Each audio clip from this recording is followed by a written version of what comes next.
Now, how about the current events? Now, I know in your thing you'll be talking about this. How about like this alien thing? Have you got there? Alien is the... Yes, you are truly a gringo. Alien. Well, he's an illegal alien now. Alien coming. You know, Castro's saying, okay, you keep the boy, but we want back El Duque, okay? Here's the deal. We want Hernandez, and I want 2 infielders, and you can have the boy. It's okay. Well, you know, Janet Reno now sending back Cuba Gooding Jr. Cuba Gooding Jr.? Right, he's got to go. He gets off the plane. I love you, people! And they're going, this is not the boy. Bring him back in. And it's so strange. What are you doing? It's a whole scene for me. It's rough on him. They have a new Pirates of the Caribbean ride. Get down, kids. There's lawyers. Up ahead, there's Fidel. I give you the boy. I give you the boy. Uh-oh. Get the thingy. How about the political race now? Are you involved at this point? No, I just you got nice Gore, to just let him go for a while. Yeah. You got George W., who always reminds me of a towel snapper in a fraternity. You know. Oh, yeah, he was the guy in the shower going. That was very frightening when they asked him a question and he goes, "Can I use my lifeline?" No. And they said, "Did you do drugs?" He said, "Yeah, 15 years ago." "No, 25, 35. Sure gives new meaning to the word White House. It's okay. It's all right. So, did you coke? No. And basically, we had that thing, you talked about it briefly, that they executed retarded people in Texas. Right. Dead man drooling, you know. It's right, like no more. They're doing... Oh, I'm sorry, like they didn't do it. Like, come on. Yeah, come on it's now. Your fault. Bubba, you got to go sit on Santa's lap. Oh. I'm going to get my wish. Mr. Jingle said it's not fair. Mr. Bush hasn't called him back. I'm going to go let the mouse go and take my appeal to Miss Reno. It's not the Green Mile anymore. We've changed the walls. It's kind of different. Teal. Teal Mall. Yeah. Teal Mall. Teal Mall. Welcome. Baby loves you. I'm good. Got a feeling now. Wouldn't that be great if they combined the WWF and the evangelists so you could have evangelical tag team racing? That would be great. That'd be great. Basically have like WWF, like, I'm going to lay my hands on you. I'm going to take off that bad toupee. Come on home. Yeah. Give it at me, baby. Give it at me now. Take a drink. We'll come back more with Robin right after this. Robin, way up. Come on now. You know, sure, I sweat a little, but, you know, I just get nervous. And right now, I'm just sweating like some of a Tennessee Williams play. Hotter than drool on a dog's lip, Big Daddy. That type of night when you go out there and just say, son, just get me something special. Something off the freeway. I'm hungry right now. You want another thing? I swear, I'll take 2. Go ahead there. Go ahead. You get yourself a little something. How? Give me no. Yeah, there you go. James Brown at home. Yeah, come on now. Check my website out. Yeah. What is that? Now, what is this? What is this thing you're doing in some internet Atari? What is that? What is this computer thing you have? I see you're a technical man. I'm a technical man. You know me. Yeah. Atari, I'll tell you kids today. Yeah. You kids, you're online. In the old days, we were online, but it meant waiting for work, my friend. Right there, your little hard drive. It's not the size of the hard drive, it's how you download, my friend. That's right. Yeah. It's basically a... No, what is it, audible.com? Is that the address? Audible is the address. www.audible.com. Okay, now what do you... It's sound, Jay, hence the title Audible. Right. And then there's, Stallone has stuff called inaudible.com. Really?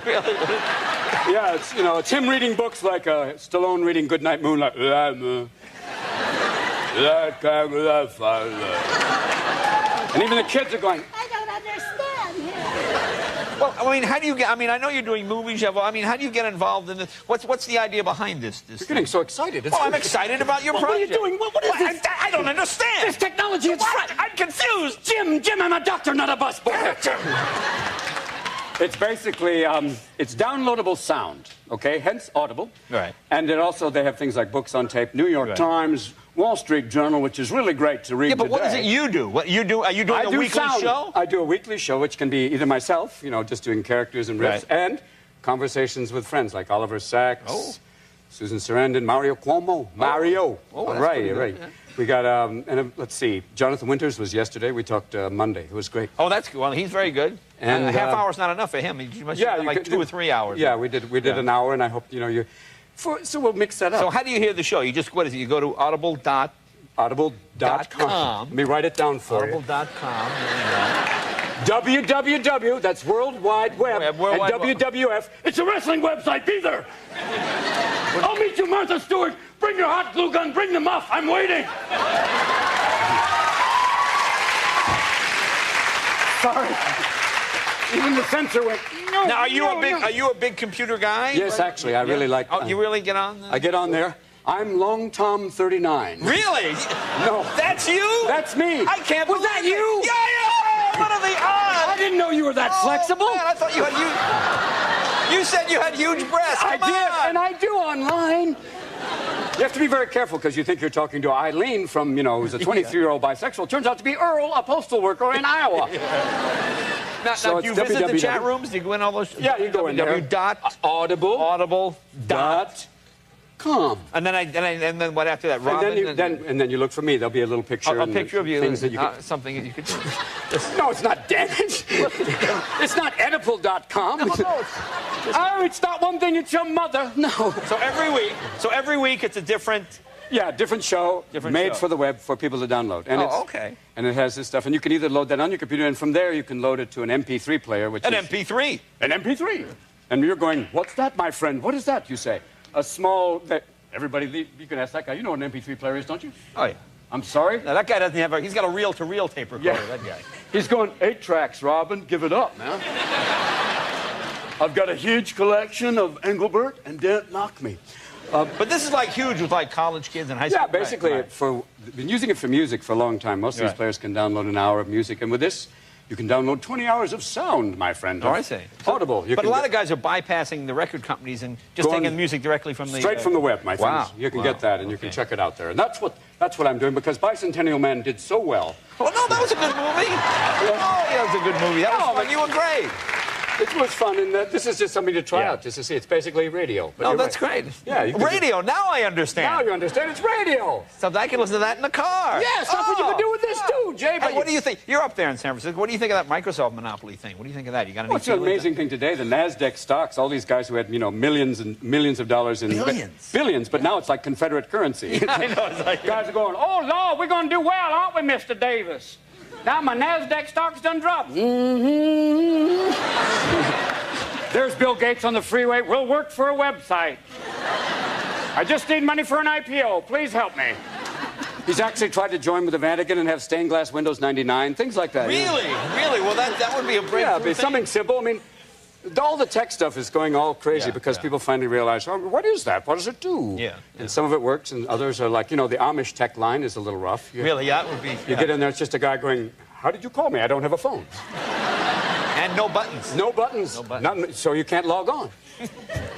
Now, I know you have to go. Can you stick around with these umbilical guys? They're very good. Oh, the Umbilical Brothers? I know the Umbilical Brothers? You know, they're fun lads, aren't they? Yeah, well, yes. They're from Australia. They're good to try that accent.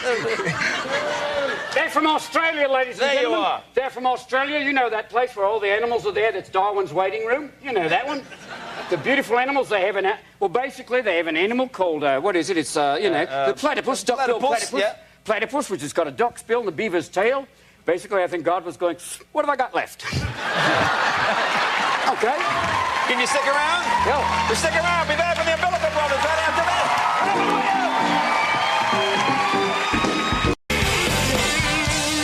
Brooks is in the same zone. I know exactly. Well, you know, Tom and Katie obviously had a baby. Yes, they did. About that. They had a baby named Suri. Suri, that's right. Suri. No, what? No, sorry. No, Suri. What does it mean? It means Jewish princess, I think, in Hebrew. Which is a traditional Scientology name, then. Right. Well, Meshuggah is a crazy name. Now, are you into that whole silent birth thing? Do you understand? I'm not particularly into silent birth. I think the idea of a silent birth is like, the slow circumcision. Not good. Yeah. It's sort of like a silent conception. You don't want that either. No. A little noise would be nice. Oh, you moved. Hey. Or at least put the book down. That's put the book down and go, oh, great. You can't see the TV? Okay, fine. But silent birth, it must be, but I guess she was allowed to actually, express. I think everybody else in the room was, she's like, yes! Oh! Whoa! Whoa!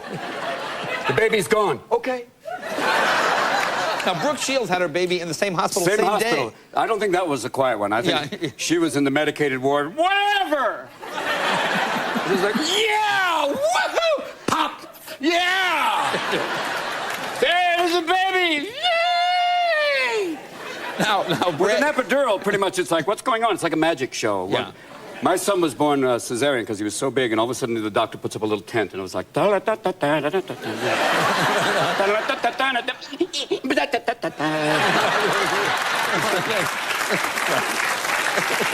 like, whoa! There's no that 8-hour labor, and, you know, as Bobcat Goldthwait calls it, coming through the Play-Doh fun factory of life. You know? Wow! Even the kids going, can I scream? I can't be quiet. The baby, shh, quiet the baby. No! This is my first breath. And even the baby went, are you Tom Cruise?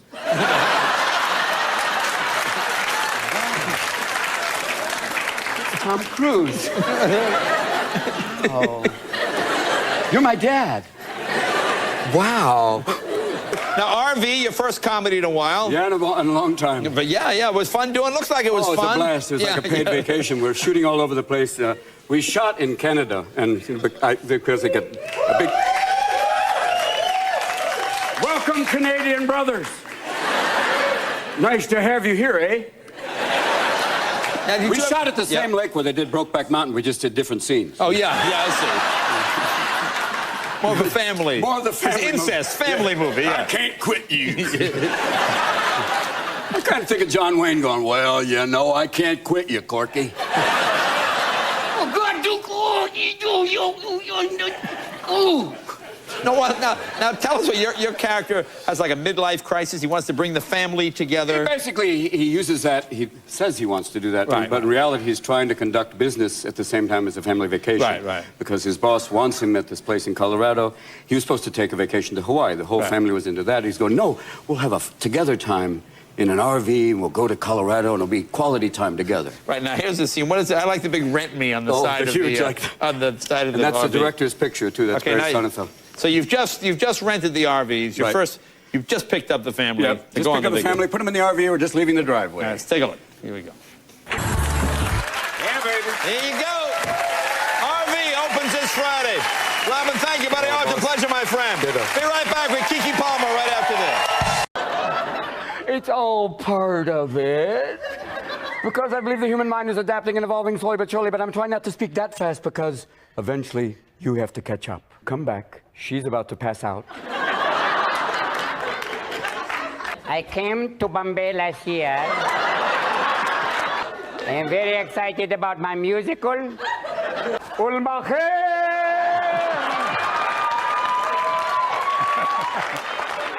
Why is tonight different from all others? Because we are going to dance.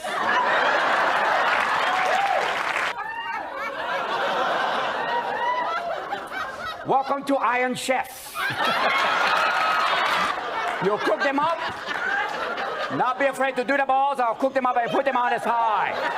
First of all, you have to find them, which is so hard.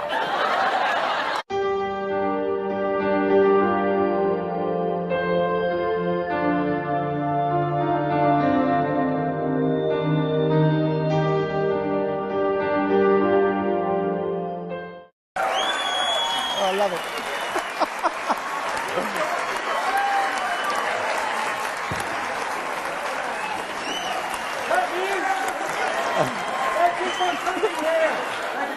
Technology is obviously working very well. There's a guy backstage with a cup going, now. We'll be talking about evolution. They've obviously taken that all away. And the end of the universe as we know it, which is actually in 1 hour.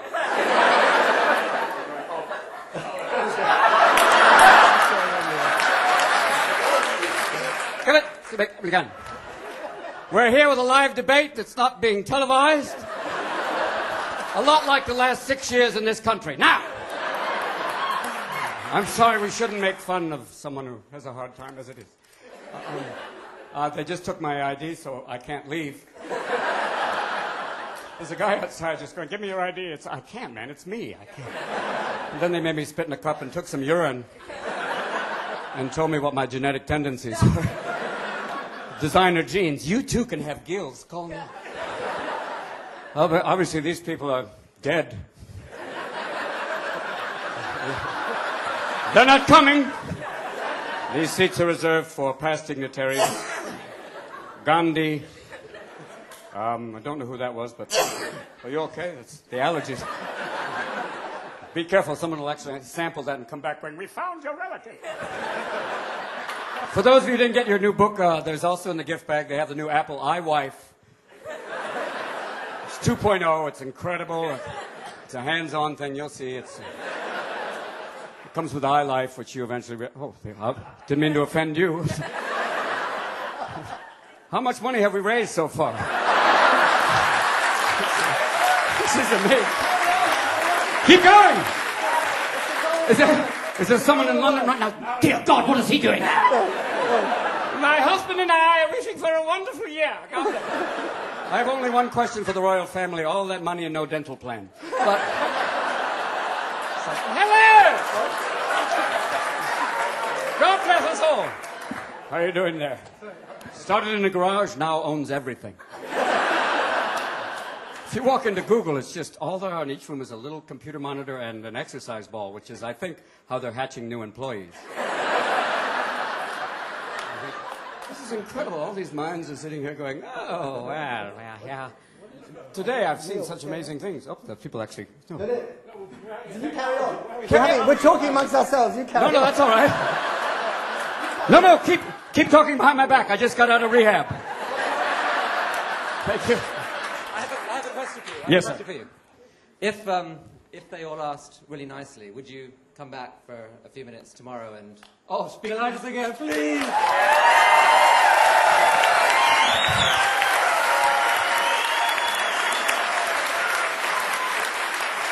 Thank you so much. Oh, thank you. No, how much? Thank you. After today, I'm host. Thank you. Are you ready?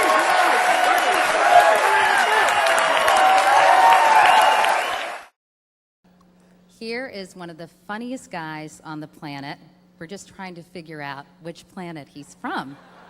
Ladies and gentlemen, Robin Williams.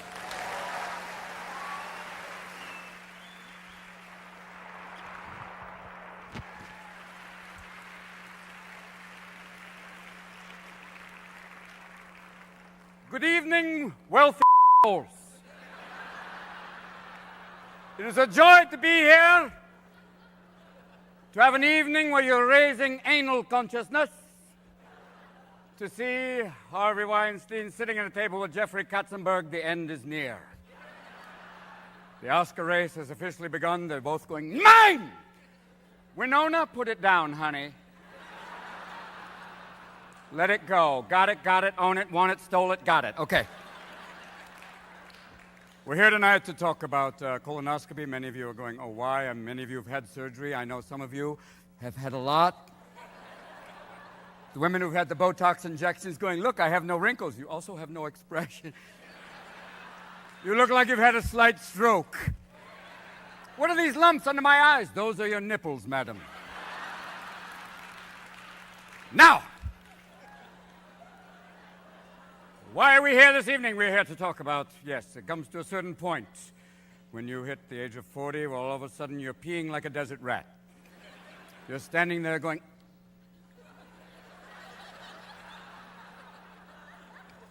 "Good ball game, huh?" Good evening, Your Grace. Now,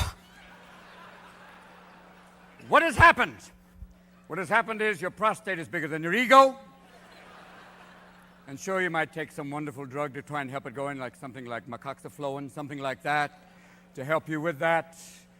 But the truth is, what you have to do is, well, and you can also take Zoloft or Prozac, or I want to have one drug that encompasses it all. We'll call it it all. I don't feel anything. I don't do anything. It all. The only problem is that it has some horrible side effect, like may grow another head, may cause artificial insemination. And there was a product that was around for a brief while called Olestra, which people used to lose weight, but it had a small side effect. It says, may cause anal leakage. I don't think of that as a side effect, really. If my ass is going like that, I think that's a bad day. And that's why you have to go to the doctor right away, go out there and do something wonderful. You have to do the thing when you're 40. It's like they have to do the old, up the old wazoo, yes. And I was going, oh no! I'm just putting on the glove, Mr. Williams. I went back 6 months later. I moaned another doctor's name. Do not do that. They get jealous. Who is Dr. Smith? I don't know. I'm still your bitch. You know that. And I have a greater appreciation for women. When you go to the gynecologist, it is a very compromising position. You're going, how is everything? You don't want a gynecologist who is also a magician. You don't want someone going, how are we today? Oh, look, a dove. Whoa, whoa, whoa, whoa, whoa. Whoa, is this your card? I don't want a proctologist who's also a ventriloquist with his hand up my ass going, are you having a good day? I'm not a Muppet. Take your hand out right now. Because as Katie did and was so courageous to do, the next step is when you hit 50 and all of a sudden it's time for the colonoscopy.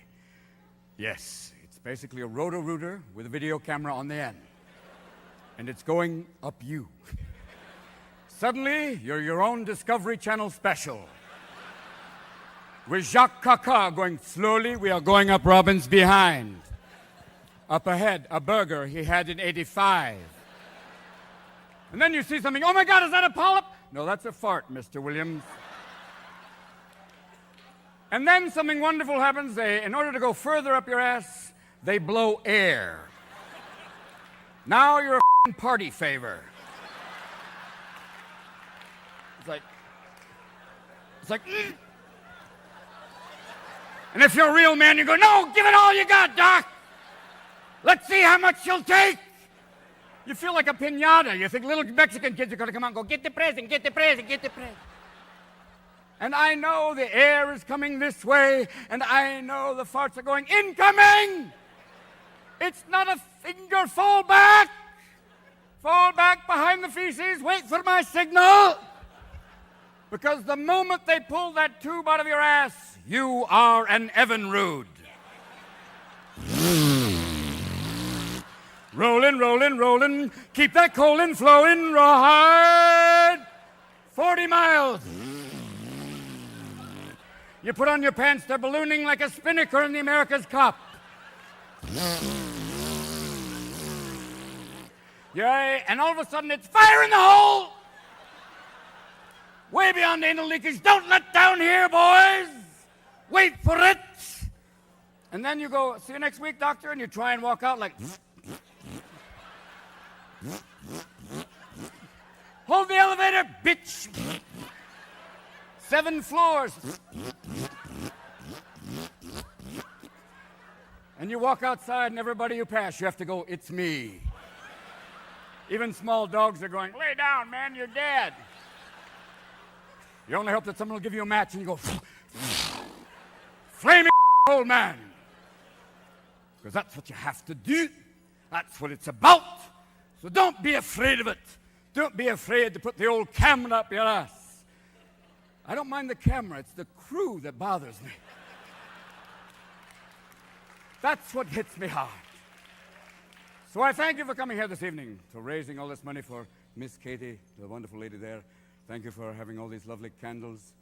And we're going to send a prayer out for Winona. And Martha, too. Boy, if he only has one window, use the light.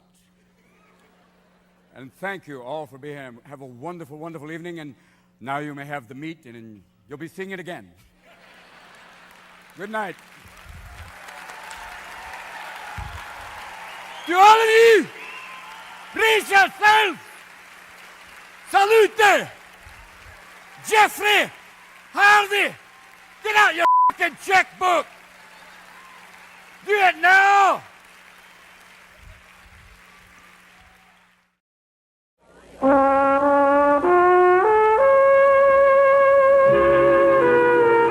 Live from Hollywood, the 5th Annual People's Choice Awards.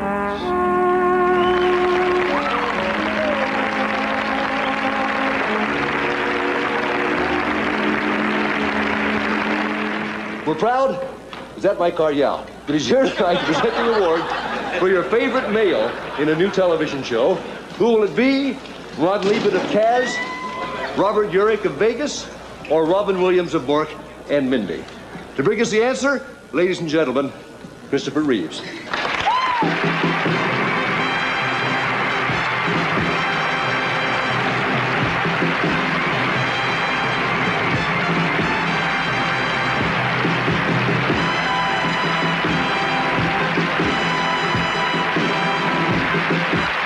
Thank you.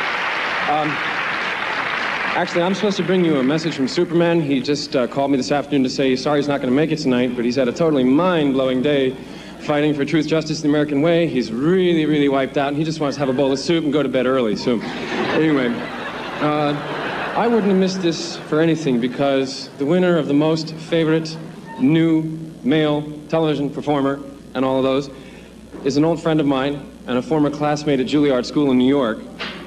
I like to see justice prevail in real life. So my hat is off to the networks for having the sense to let this man out of a bottle and put him on the tube. How did Robin get to Hollywood? Well, first he was really attracted to the lights of Broadway. He ate most of those, and then he moved on to the West Coast by way of outer space, which is where we met up after all these years. So ladies and gentlemen, I would like to present the man we voted the least likely to succeed, but you knew better, the chairman of the board of the Off the Wall Club, and the president for the Society of Preservation of Madness on Primetime, Robin Williams.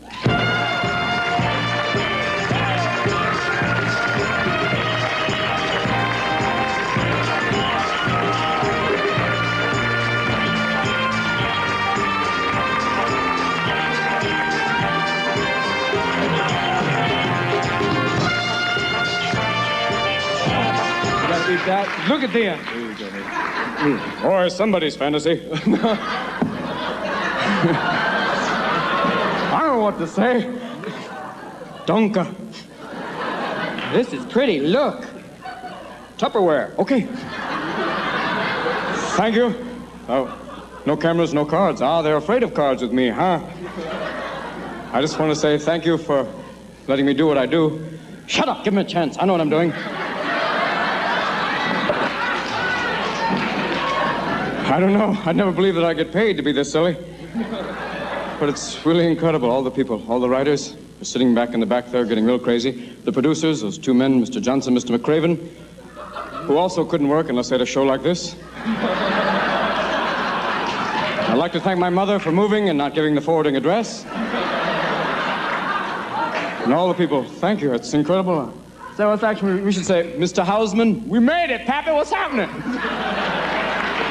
Thank you very, very much. God bless you.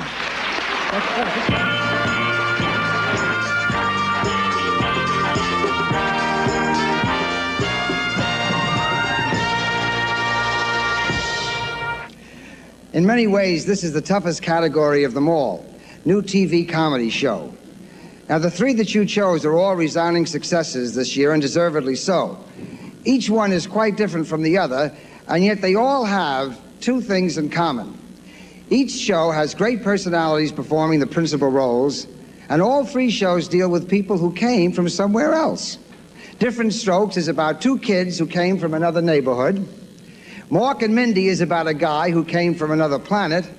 And Taxi, starring Judd Hirsch, is about a guy who came from another TV show. And your favorite is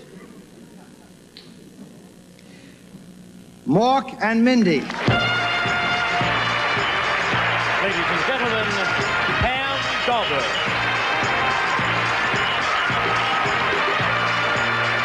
And Robin Williams.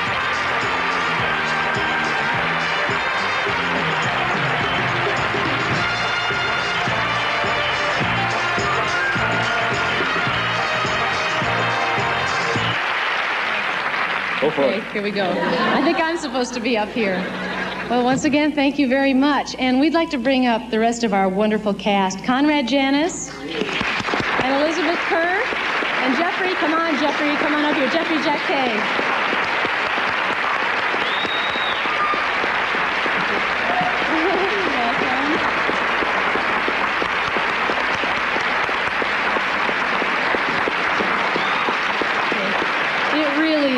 family and a group effort. And Robin, why don't you say something now? I would also like to thank the writers. They're not here right now. They're somewhere else doing wonderful drugs.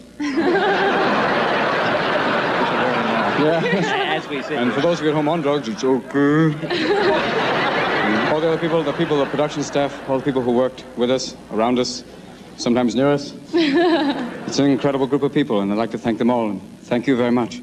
It's incredible. Thank you. Can I take it? Take it. Sure.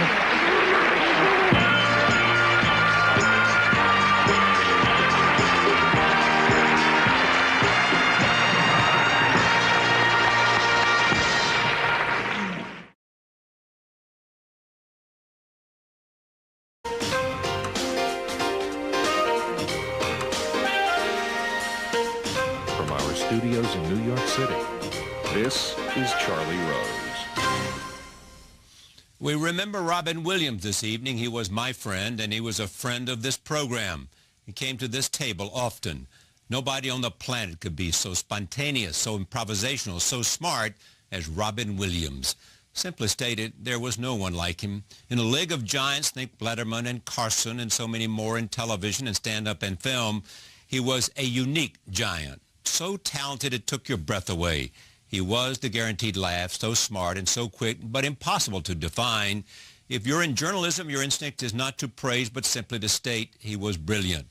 He was the brightest star who fell to earth and is now among the stars. Officials will answer the question why he died and how he died. The rest of us simply say, thanks for coming to the table. We will never forget you. The first time he came to this table was 16 years ago. 1998 was the year he would win the Academy Award for his performance in Good Will Hunting. Do you look for this kind of role because it gives some balance to the kinds of things that you're going to do? Yeah, because it could... I love being a supporting part. For me, a supporting role is extraordinary for me because it's two things. It takes the pressure off, but it's also being part of an ensemble. But a role like this, because it's... I'd like to try and take a turn, like, you know, to do a movie like Flubber, which is a children's movie, no bones about it, and to do something like this, which is totally the other way. To also play a character that is slightly, is tough, is slightly, he has his own problems. No, it's a wonderfully complex character, and I love to do that. Yeah, it balances it out. That's why I always keep trying to do as many different types of things as possible, not one particular type of role. Take me to two places. One is what's going on with your character, because when this guy walks in the room, and then what happens in the relationship? What is it that Sean finally gives Will that makes a difference? Before the first time he walks in, it's like my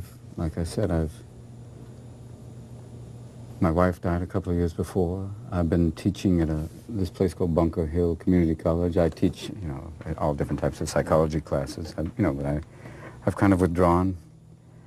I did go to MIT with Stellan's character, but, you know, I chose, he's a Vietnam vet. Stellan is the math professor, the genius who won the big the prize. Fields Prize, the Fields Medal winner. And basically he's, you know, he chose a life of, you know, working in the neighborhood, working basically in Boston, and working back with the people he grew up with. I mean, in a weird way, he's kind of like, in Matt's character, he wanted to work with the people he knew, and, you know, the community he grew up in. But he's guarded, he's been through a lot. What he offers Matt's character is a perspective. It's like of saying, you know, and like in the first time, when he presses the buttons, when he starts to attack the memory of my wife, it pushes a button that I can't even control myself, and I basically go for him.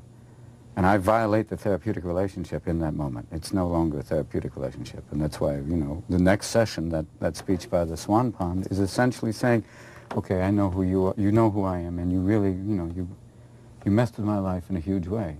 But I want you to know I know who you are, and I know you need some help. And if you want to work on that, I'd love to help you. But it's up to you, and that's why I say it. And then it just begins, this process of the two of them just talking, you know. First couple of times they don't even talk. It's a standoff, you know, where he won't even say anything. And then it works to a point where finally we start, I have to kind of tell him, you know, we ask him a few questions and he tells things and he starts working. Then I start sharing a little bit of myself for some reason with him. The reason probably is that in him you see yourself.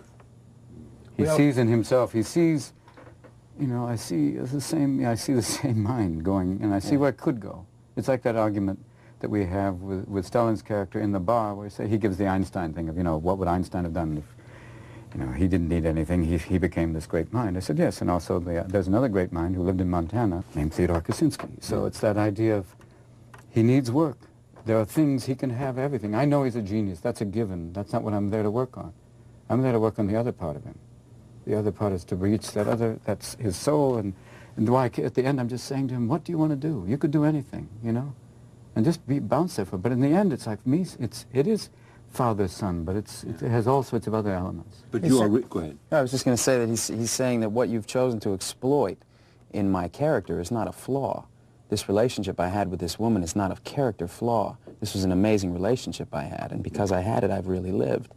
And that's what he tells Will, and essentially Will's only comeback is, well, then why aren't you doing that now? Why have you stopped? And we always felt the characters were parallels.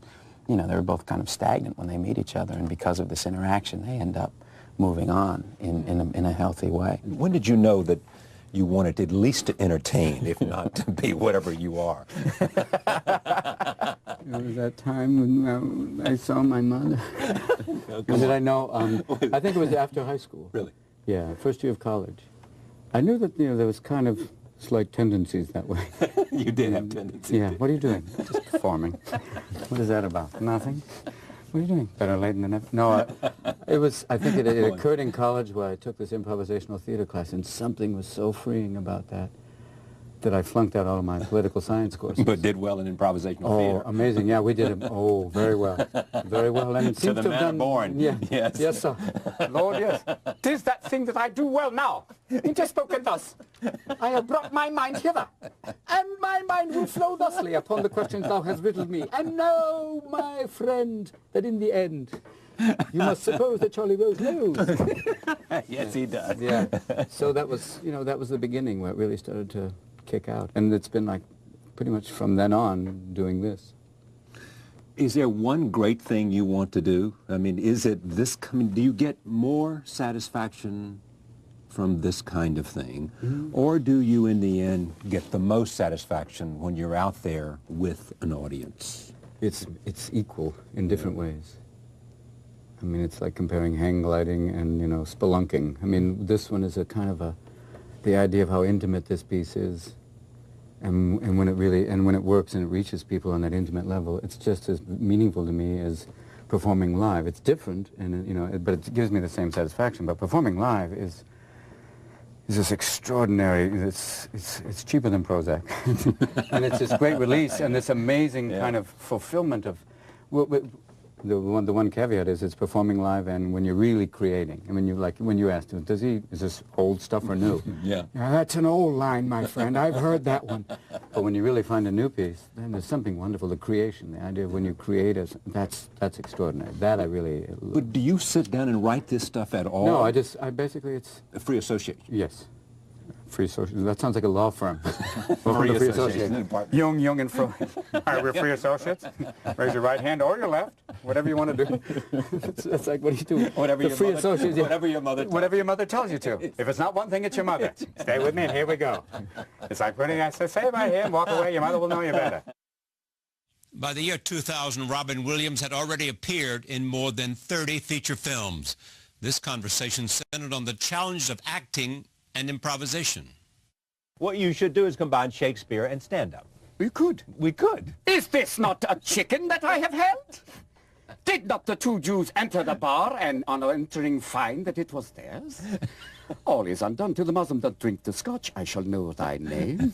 This show, one rose yet there sits, and yet all time outside the day the Wall Street crumbles, Nasdaq like bungee rises. Is it a between these, this fall of some, till Bill Gates doth open the windows of time, and Rome will be. We will all be undone, and yet simply find ourselves waiting for this mealtime. Oh, till Bill, yet not knowing why, the intern hath done a trick of tongue, but not knowing her name. She hath gone away. Gentle Monica, know not your time. The ties that bind he doth wear for thee. Aye, you are simple and free, and till Kenneth's star doth shine anon, we will not hear this, till the moon above has gone. Oh, vexed thing, Charlie Rose, the time is yours. For you, my lord. Oh, For you. yes, yes. Yeah. Shakespeare's only play, so that's the way you like it. Shakespeare rules. I do like it. That's a great Venice, California Shakespeare. Shakespeare rules. Dude, tights. Go with it. Shakespeare rules. No, yes. Did you ever see that? There was a great article, I think, in Los Angeles Magazine. It was the studio's notes to Shakespeare. No. What is that? Who is this character, Yorick, and why do we need him? It's like a great thing about, can we make the character more likable? Does his father have to die? You know, can the ghost be less of a hallucination and more of a family friend? Can we change the ending? Can the ending be happy? Yeah. Does he have to die? Can't he wake up and look on? And doesn't he need a girlfriend? Yeah. And does she have to die too? It's so bleak. We really want to go. Can it be called Portlet? That's why you're leaving this business temporarily. Temporarily, yeah. You get tired of those notes. Like when I saw Popeye again, I remember that an agent called me and said, Robin, can't you open your other eye? I went, no, he only has one. One eye. Yes, it's called Popeye.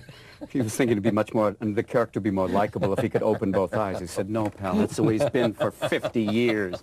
Oh, I can't see. Oh, it's all different. You know, can we understand him? No, that's part he mumbles. I'm sorry. It's just It's the business, you know. It's always that thing of, maybe that's why stand-up appeals, because there's no rules. Is there any fear of failure when you're up there? Oh, yeah. But I guess you kind of have to get over that and take a chance, because you have to really, you have to fail in order to find the new. I mean, that's what's been nice about going in these clubs, that sometimes... You have to fail to find the new. Yeah, you have to kind of go through, you have to kind of take the chance of going, that even bomb, I guess, but it's like to really kind of let go and to say, to really, because it kind of peels away. What happens is it shakes you up, it scares you, and then you'll go back and work harder, and then you'll, it's like the old, it's all, I guess maybe it's the same way of, on anything where you kick it out, it doesn't work, but then you come back and your mind goes, try step 2. Go to phase 2 now. Yeah. Don't fall back, and I'm going for the blue stuff. Stay with me. Go, we're going ahead. We're going towards the comedy wasteland. You're standing on it, look. Segways, I don't need no sticking segways. Come on, go with me. Going. Fight through it, don't be. And you find, you go out, and eventually, somehow, something will kick in. That's why it takes a while, but if you have the courage, you can do it. 2002 was a year of change for both Robin Williams and myself. It was directed by Mark Romanek in 1 Hour Photo. It was his first psychological thriller. I was recuperating from heart surgery. That would also become a topic of many of our conversations. Come on now, son. Tom, shut up. I got a new heart. Leave me alone. Come on now. A new valve. I got it right there. One valve. Valve. Come on, had it done by Sid. While you wait. We went down to the pig farm.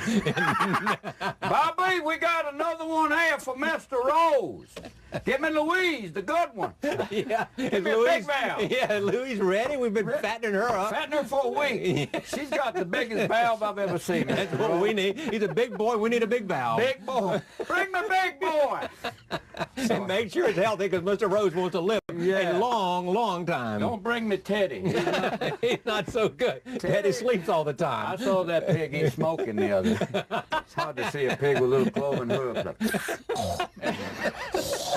It's not the one we want. No, we want the one. We want the young one, the big one, the right one. Yeah, you don't want smoked pork.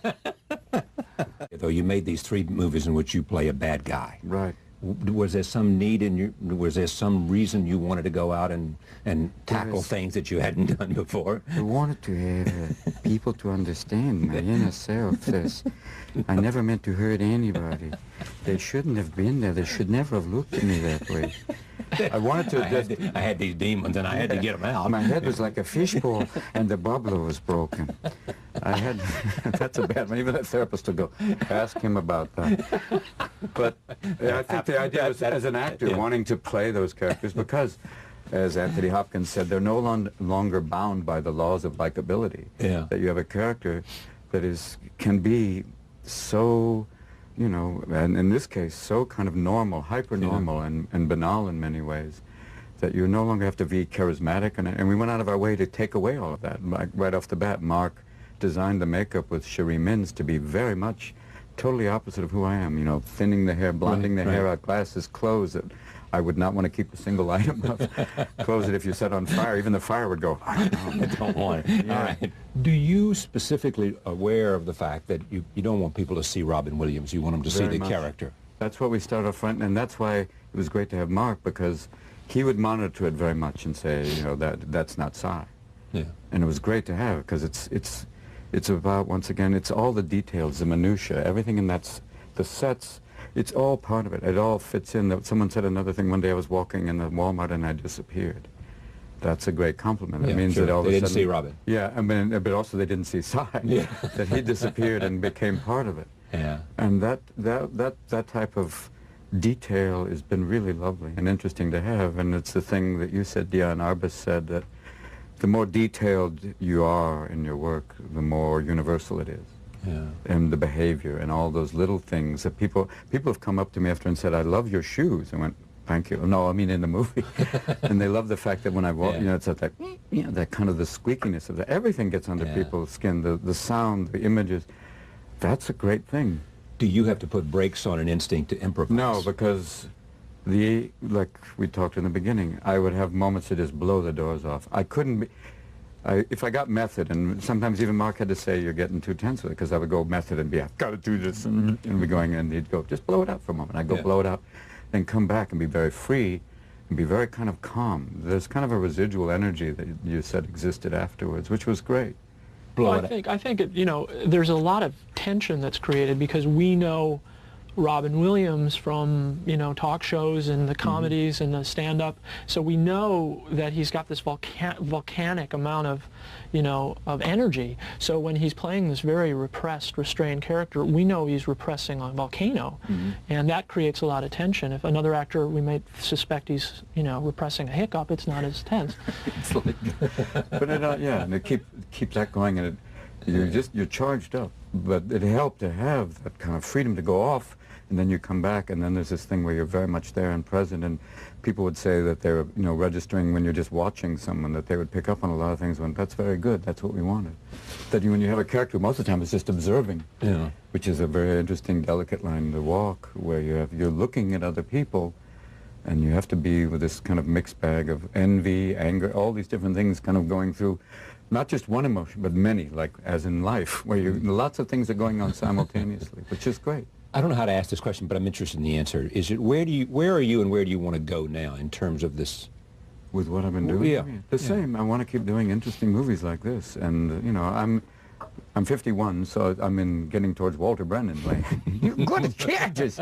But I want to do interesting films, work with interesting people. And, you know, that's, because you get to a certain point, you say, what are you leaving behind? And if it's movies like this, I say, great. Yeah, you know, right. it's something that has an effect and that, you know, kind of has a half-life. That's a wonderful thing. Doing the stand-up has another thing that it seems to get, it affects people in a way. And to have access to both, it's like, you know, Brecht said, having passports to many countries, that I get the passport to do the HBO and then get the passport to do this. And it kind of takes people by surprise, but that's great, so people keep guessing. That year would be one of Robin Williams' most prolific. 2002 saw him star in 3 feature films and an HBO special. And after 16 years, he had returned to stand-up. I would think that comedians may have a certain brand of friendship because... Oh, it's tough, you know, but it's a tough love. Because it's a tough love business. And because in the beginning, everybody was hanging out at the club, just watching and learning. And you were there together, and then you kind of go... A shared pain. Oh, yeah, a mutual... Here we are there, dead men walking. Yes. Dead men talking. It's like that thing of, you know, and then it kind of, you go your separate ways, but you'll see people and go, oh, what's up, you know? Yeah. And it's very interesting. Like I saw Richard Pryor a month ago. He came up and he wanted to go see not San Quentin, come back. He wanted to see Alcatraz. And we took him to the island. It was amazing. You took Richard Pryor to Alcatraz. Yeah, and he got him off too. Yeah. But he just... He wanted to go see it. And it was amazing. Did he call you and say, or just somebody said... Robin, get me to the island. I want to go see the island. You know San Francisco. I know you do, brother. Yeah. Take me to the island. You know Willie, too. You can get Willie Brown. Willie Brown. Yeah. Willie Brown, hottest working man in show business. Willie Brown, working up. Brother, please. I want to say that it's an honor. Yo, sister, please. Willie Brown, working the room. Yeah. But it was so good to know him. And Jonathan Winters, you know, he came up. The weird thing is for Jonathan, his wedding anniversary is September 11th. Yeah. Rough day. So right. I took him to a Giants game, and, you know, it was so great to have he and his wife up, and, you know, he had a good day. And for me, knowing him, meeting comedians like Jonathan, Don Rickles, Oh man, that's just, and you stand and you're like a little There's kid. a brotherhood, yeah. A brother, but more like uncle or like the master, the sensei, Buddha. Yeah. When around Jonathan, it's like being around the great one. Oh, I remember when... Oh, he did a great thing. A man was kissing a woman in front of us, and they were doing it for a long time, and he leaned over and said, "He's sucking the ugliness out of her." And not so loud, John. But you hang out with those guys, and you can't help but feel, you know, and someone like, I got to know Rod Steiger before he died, and for me, the stories, he would just, you want to get that stuff on tape sometimes so people could hear all the stuff that, you know, these guys have gone through, like Walter Matthau, and meeting those people, or the few times, once or twice I met Billy Wilder, that there's such a gift that they give you this kind of sense of history, but, you know, like a knowledge born of, you know, great history, like Walter being in the Battle of the Bulge, and Steiger Walter Matthau was in the Battle of the Bulge? Big time. Right. And Steiger was on a destroyer. Serious? Yeah. Oh, yeah. Wow. And these guys will tell you, and those stories alone, you're like this, and then they'll tell you, you know, being in plays and doing movies, and then it's this amazing thing, because all those guys who came out of World War II kind of went into acting as kind of like this thing you do on the GI Bill. Yeah, like right. Steiger said he went to an acting class because he heard girls were there. You know? It wasn't kind of the theater's going, there's chicks. I know. It's crazy. I don't know what the two of them I think doing. a lot of actors got started that way. I think so too, and comics too. Yeah, what's that girl doing? Hey, hey. It's like the old guy, you know, the comic making level. That was wonderful. What show did you see, first or second? Yes, that old, that thing. But no, that for me is a great, very old. old joke. Yeah, bring it back from. I remember that joke from 1929. Do you ever? I mean, I think about like Winters. Somebody ought to be sitting with him and having a forever conversation about recording. I got a call last night from a friend of mine saying, I just had, this happens to me a little bit, and I don't have time to do as much of it as I ought to. And somebody said to me, I had the most amazing dinner last night. And he named the guy that he had dinner with. And he said, he's got the most fabulous stories about the beginning of Hollywood. Oh, yeah. And he said, you have got to talk to the guy. You got to. And you got to get it. Yeah, exactly. You have to get it down on, you know, in some medium that won't go away. Yeah. You know, something, I remember.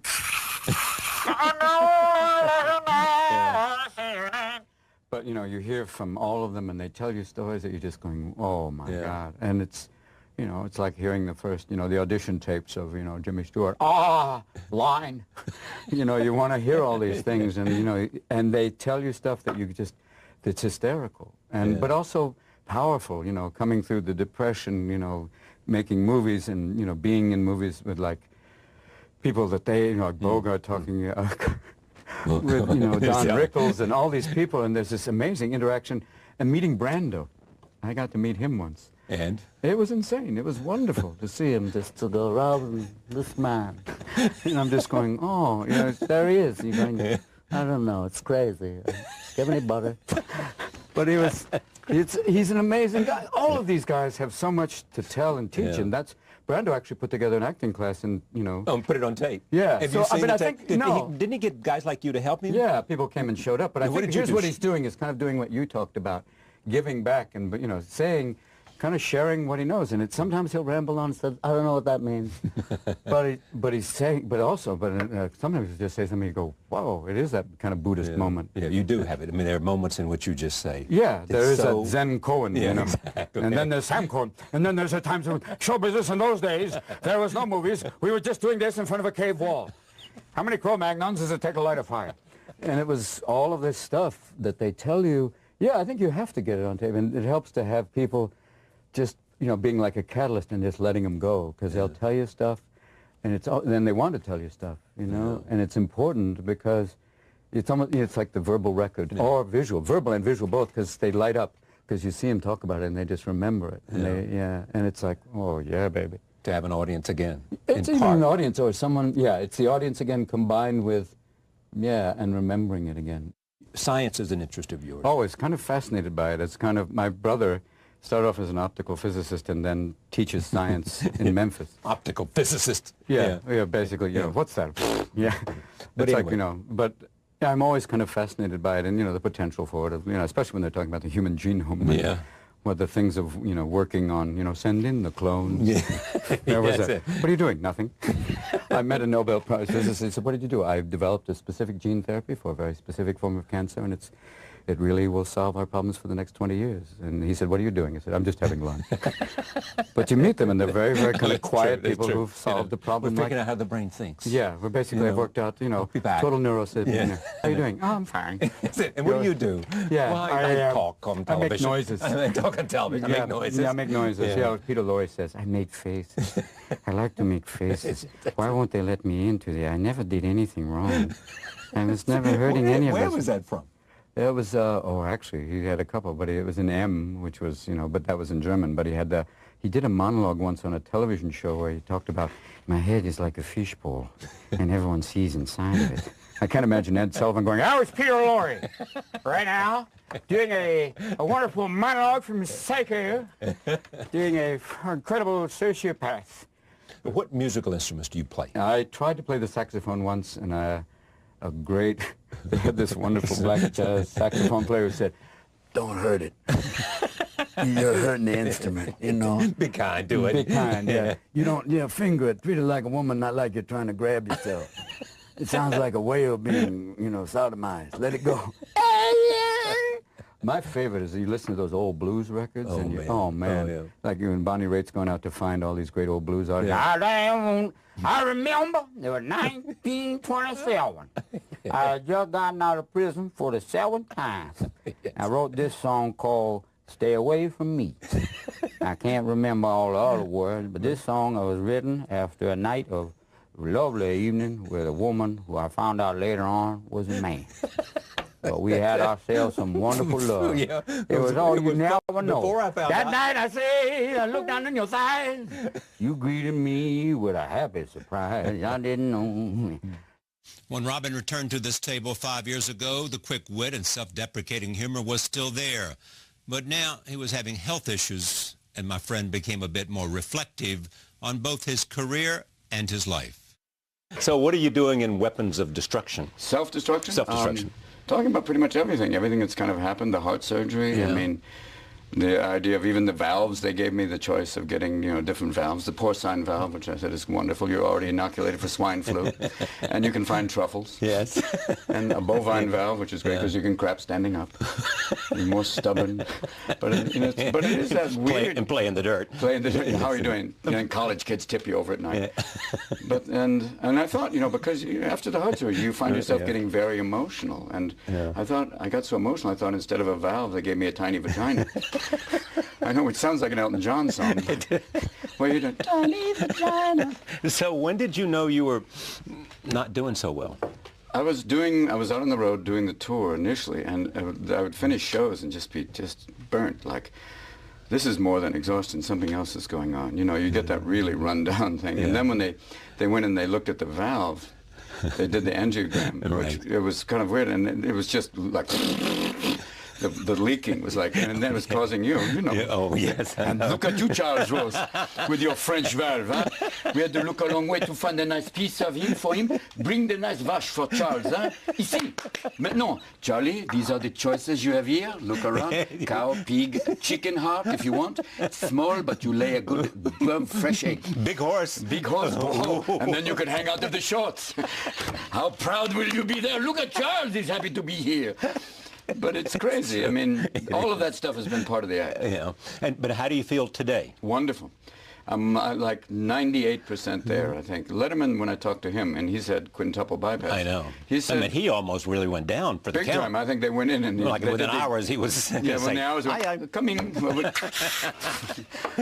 He said it took a year. He said, I think he went for a checkup, and he said, you're going to an operation in an hour. He said, oh, yeah. An hour? Oh, big time. Yes. I had a doctor in Miami who wanted to operate the next day, and then there was a wonderful Italian surgeon who was kind of standing there going, you may not want to go with a guy who wants to go on vacation. So you get to pick. I had the luxury of being able to look for the best doctors. Yeah, and I finally found one who'd done 4,000 surgeries, all of them amazing. All of them successful. Yeah, you don't want a guy who's done 6. 3 didn't go so well. Okay, let's see what we can do. Like a Vegas dealer. Okay, everybody, let's try this. So how long were you in recuperation?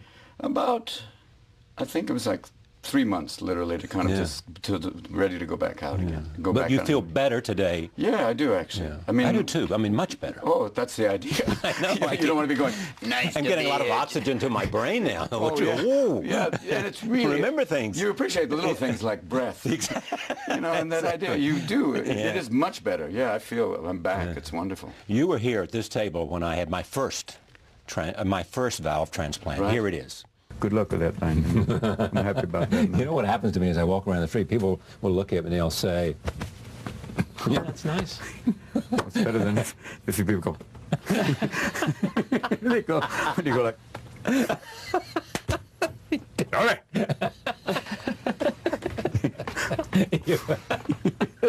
What'd you have?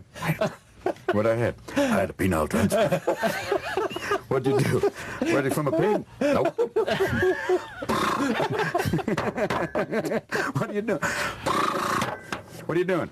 Oh, come over here, Robin. You got to pull this carriage through the park.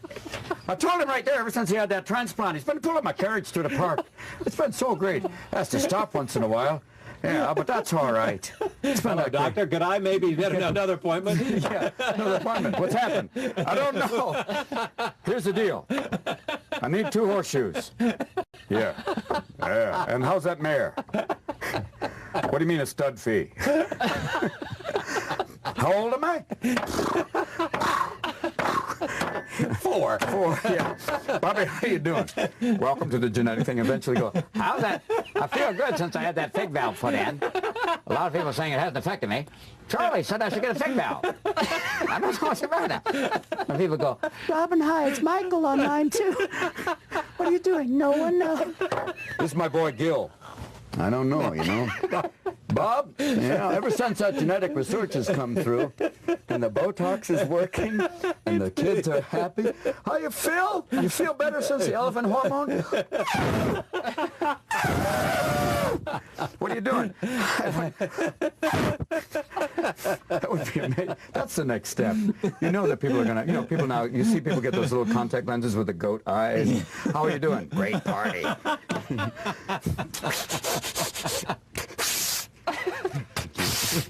Thanks, Charlie. Wow. That was good. Was that? That was fun. That was one of the best. That was a wild riff, as I say. That was free range. I like it. I love when you go open field. Charlie gives you open field. He does. You go full tilt with Charlie. That's right. How much of this is simply natural comedic talent? I mean, I think Lenny Bruce said it best. You start off trying to win the attention of your mother. Yes. Just for one of these. You know, is this thing on? And then you work from there, and then I think it becomes... I'm thirsty, mother. Yeah, please. Laugh at me, because I'm so thirsty. Maybe now. That was funny. But it's the idea. Maybe that was funny. Yeah, good luck. I think as it goes along, it becomes something you learn and you work on, and then... But the moments of, like, if you do get, like, the open field, like you saw the other thing, it's just sometimes you just get a gift and you go with it. Yeah, but that's a gift. I mean, I don't know, 10 Some people... would say touched. It's like Oliver Sacks used to say it was voluntary Tourette's. Is that what he said? You know, it's... And that's why I think even you look at Joe Biden and Joe says things that even people with Tourette's go, no. No, didn't do that, did No, he? Joe, Good, no, Joe, wow, no, Joe.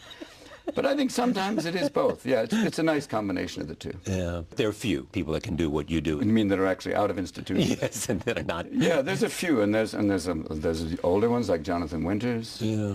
Younger ones like Patton Oswalt, and people who are just free and they can go anywhere with it, which is kind of wonderful. Jonathan was your hero. Big time, still is. Still is. I mean, whenever I hang with him. Where does he live? He lives in Santa Barbara, and it's great because you'll see him and he'll talk to people.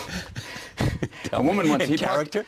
Well, not really in character once. In character, kind of many characters. Right, many characters. Hard to pick one. He once parked in a handicapped parking zone. A woman said, "You're not handicapped," and he went, "Madam, can you see inside my mind?" And at that point, he went, boom. Oh, but God. He's amazing. He's so to hang with him is the best, because he just goes. Well, is he ever on television? Does he do anything anymore? Yeah, he does a lot of different things. I mean, he'd prefer to do more, but I think the idea of seeing him is always the best. Yeah. And he's, you know, for me, he's the Buddha. He's the one that kind of, the gift that I got from him. When you go need a recharge, big time. You go see him. Or call him and just call him. Who is that? I'm sitting in a hot tub full of Indian head nickels. I'm trying to wash them all. Hello, Mr. Wilson. Robert Wilson. Send me money. but he always makes me laugh, and that's kind of the thing. You go to him, and I go, oh, cool. And I've also I got to hang out with recently Mort Saul, who's amazing. You know, I didn't. Oh, the best. When you went into television and then went into film with Good Morning Vietnam and all of that, was it a sense of coming home for you? Because that was what you were trained to do at Juilliard. You weren't trained to do stand-up at Juilliard. No, I mean, doing television, I mean, it was, well, the television was more like stand-up acting. I mean, when I finally did movies, that was like, that was what I was trained. I mean, that's kind of like... So that came easy to you when you made that transition? No, not easily. I mean, because at first when you're doing film, example, I was doing The World According to Garp, and I improvised. It was the first day of shooting. Who directed? I forgot. George Roy Hill. Yeah. And I improvised a line, and he made a face like this, like... And I went, not good. He went, no. Just say the lines, and commit to that. I went, okay. And that was the first great lesson. Second great lesson came from Peter Weir, who said, you know, you have great power listening. And I went, really? He went, yes. That's the second part of the equation.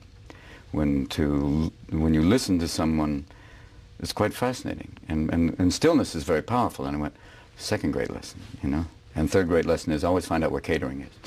But it was the idea of these guys were giving me these great lessons. Oh, listening is great. Yeah, and the idea of really listening, and the idea of what it means to be engaged in listening. And you find, and the other great gift was Jeff Bridges, who said, whenever there's an accident in terms of filming, not like something really falling down, but a line may get flubbed or something goes off, he said, that's a gift, because that forces you to be in the moment and deal with it.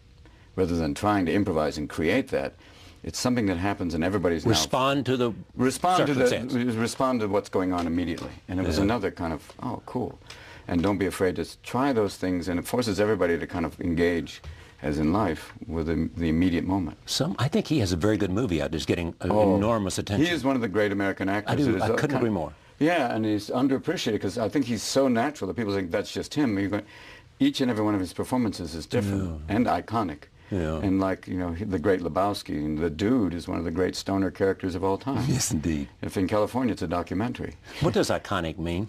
I think it means something that really just stands, that it is, for me, if someone's doing an impression, that becomes iconic. Like, Chris Walken is iconic and beyond.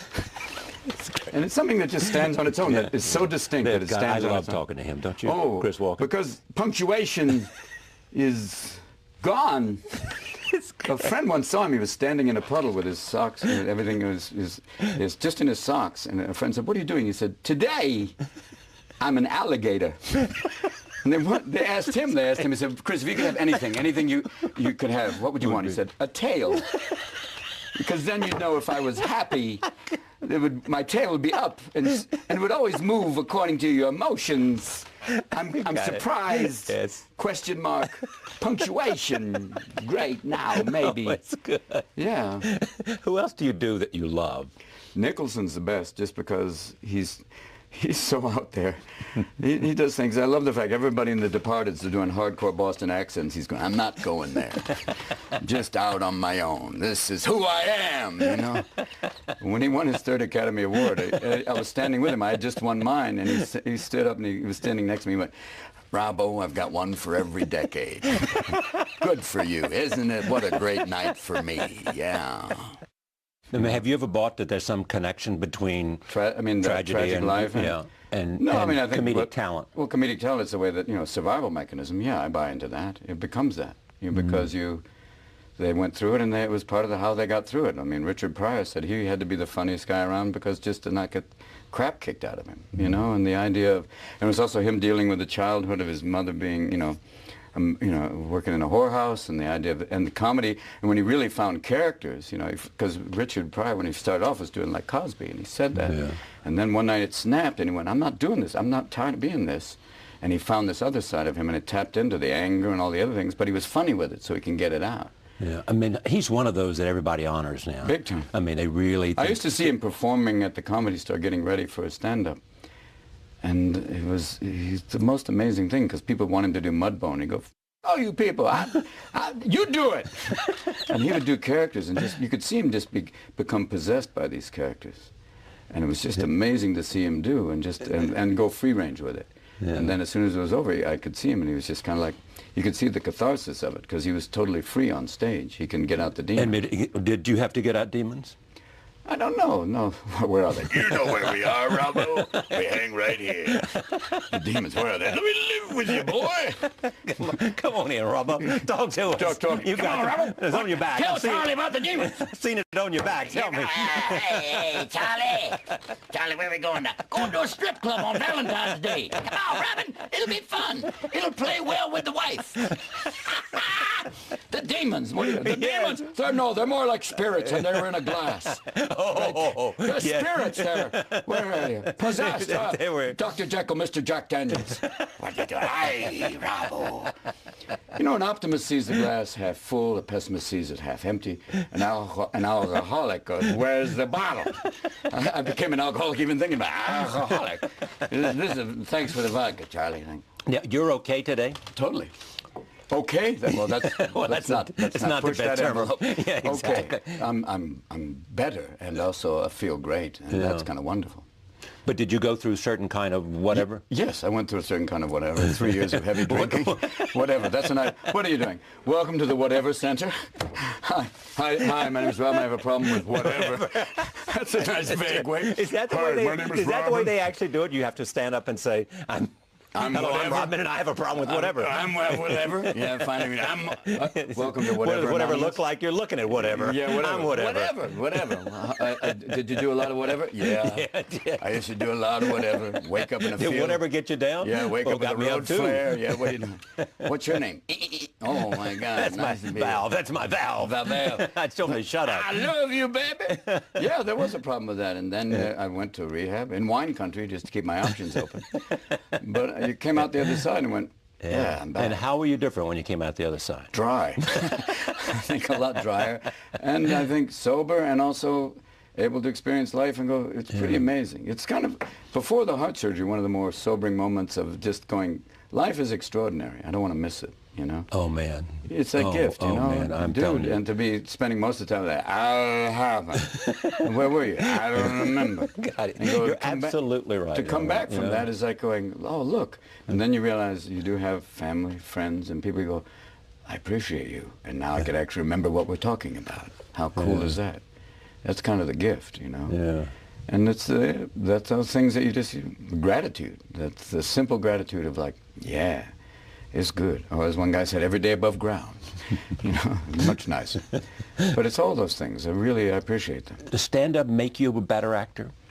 Yeah, stand-ups are fearless in that way, because you got to be. You got to put it out there. And the acting gives you the concentration. And like you'll see a lot of stand-ups when they act, they're not afraid to just be and to be warts and all, which is kind of what comedy is too, and that's what's interesting. That's the same thing like when Patton Oswalt's in a movie called Big Fan, and he's fearless, and it's not funny, but just playing this wonderful kind of nebbishy, awkward guy.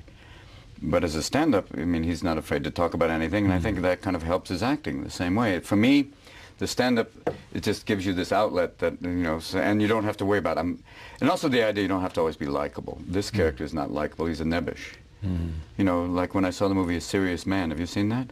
Oh yeah, yes indeed. That man, the that Coen character, brothers. That's such a nebbishy character, and by the end you feel such sympathy, but you want to go, wake up! These people are, Meshuggah, wake up! For smokes too! By the end you just want to go, smack, get out! Yeah. It's pretty crazy that way, but as stand-up, I like both. I still keep doing both. I'm struck by the fact that Jerry Seinfeld wanted to go back, you wanted to go back. Sometimes it's economics, but I think it's more personal. I think it's more, I don't think with Jerry it's, you know, it's certainly not economic. Not at all. I think you get the joy from it. It is, I could say, is it a drug? There is a fix you get, and you also, and Chris Rock said it best. He said it's like being a boxer. You have to get out and have enough material to go the distance, like especially if you're doing more than 30 minutes or like an hour and a half. You got to be ready for it, and it really helps. Some who have written about this tour have said it is more confessional. Almost. I think it's confessional. Yeah, I think the main thing that I come away from the operation with is just that, I could say the same thing again, gratitude and just being... Me too. Oh, yeah. Man. It's gratitude and life, and appreciating life, warts and all, and whatever, and coming out the other side of whatever, and being able to go, yeah, man, I got all this, and looking at it all, and in a weird way, in the country, we're going through this transition. Are we going to make it? Yeah, I think we are. I think it's going to be a tightening period, and I think we're going to come through it. I do too. Yeah, and I think because that's when we deal with it. We kind of and weirdly we bitch about it and get angry, and we come through it and go okay. But when it comes down to it, we do work together. We sometimes don't play well with others, but other times we do, and I think we can. And I think we're in that process now.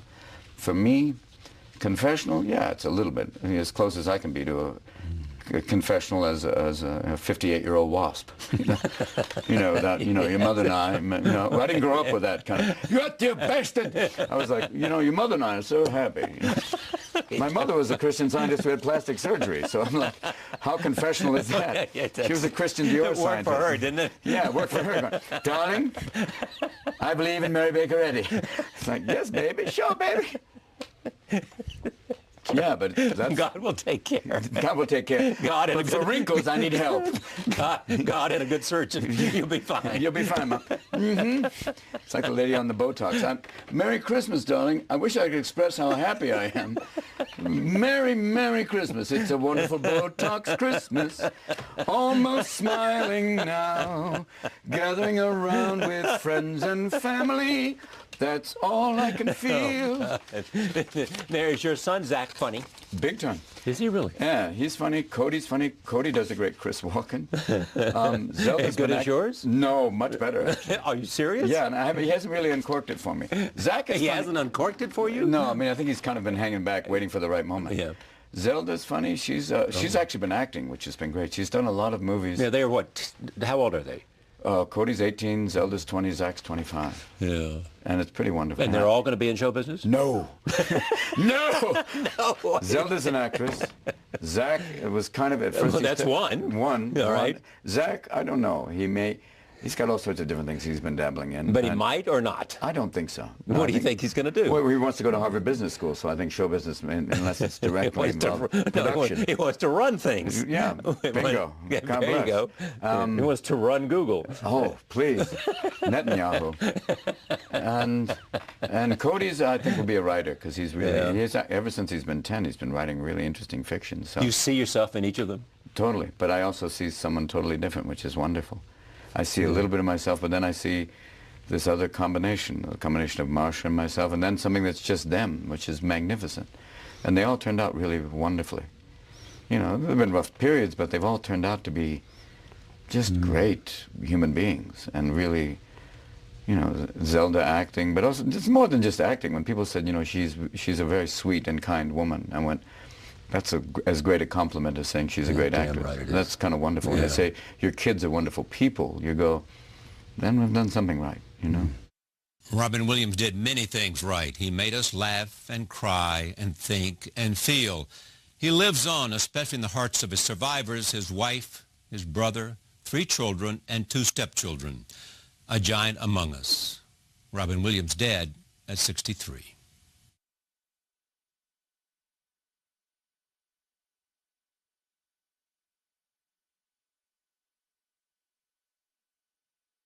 The great thing about having Robin Williams at the table was that you never knew what was going to happen. Take a look, and you'll see what I mean. Robin Williams is here, the only child of a Ford executive who grew up with mostly his imagination to keep him company. He later found an audience for his comic talents and frenetic injury. Frenetic injury? Injury. Well, that happened later when I was 12. What are you doing? All right, let's just start over. Okay. Keep the tape rolling. We'll Roll see if we again. can Take 2. Charlie rolls. Robin Williams is here, the only child of a Ford Motor Company executive. He grew up with mostly his imagination to keep him company. He later found an audience for his comic talents and frenetic energy as a stand-up comedian in the late 1970s. He first came to national attention in the television series Mork and Mindy. Yes, sir. He went on to a feature film career, Thank you, sir. that has produced a string of critical and commercial successes. Both, sir. Thank you, sir. Once again. I feel like I'm going, hey, critical and commercial success. Hey, welcome in there. Hey, oh, man, thank you. This has been fun, and good luck with that thing. I'm happy about that. You know what happens to me as I walk around the street? People will look at me and they'll say, Yeah, that's nice. It's better than if you people go. They go. When you go like.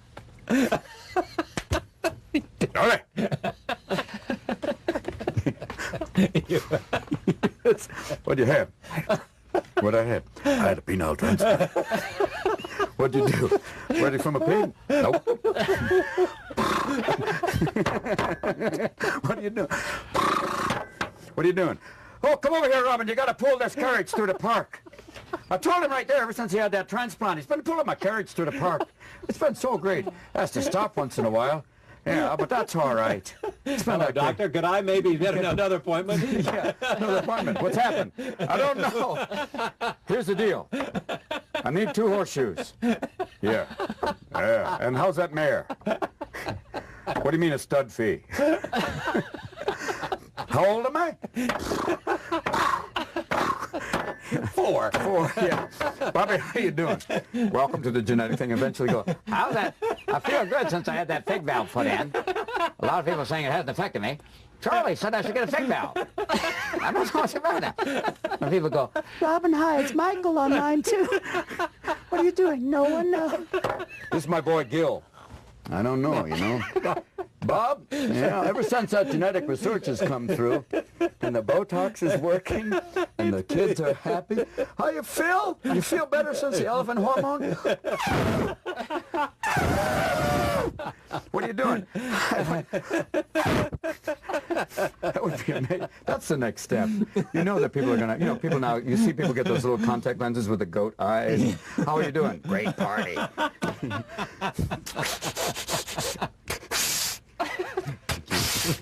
Thanks, Charlie. I am pleased to have Robin Williams back at this table. Welcome back. Thanks. Here's my question. Oh, yes. My God. This is a question. 8 inches. Oh, yeah. No, that's what I like to do for a fishing pole. Just give a nice, lead out 8 inches when you're fly fishing. Send it out there and let the bass hook it and then pull on it. Either that or a piece of C4. You throw that in there. What? That's good. You see the bass fishermen there? I don't always have that thing where you put it out there and the bass are like, I like to sit out there and you just, little C4 and then they come right up. Robin Williams for the hour. Thank you. Charlie Rose. Charlie Rose. That's my man. I remember Charlie Rose. Gentle Charlie with the 2 valves. I said, Charlie, where'd you get that Parisian valve?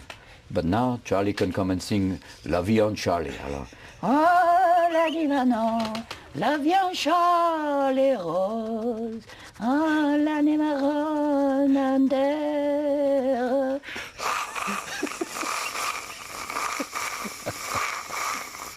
That's all for today, ladies and gentlemen. Thank you and good night. Good night.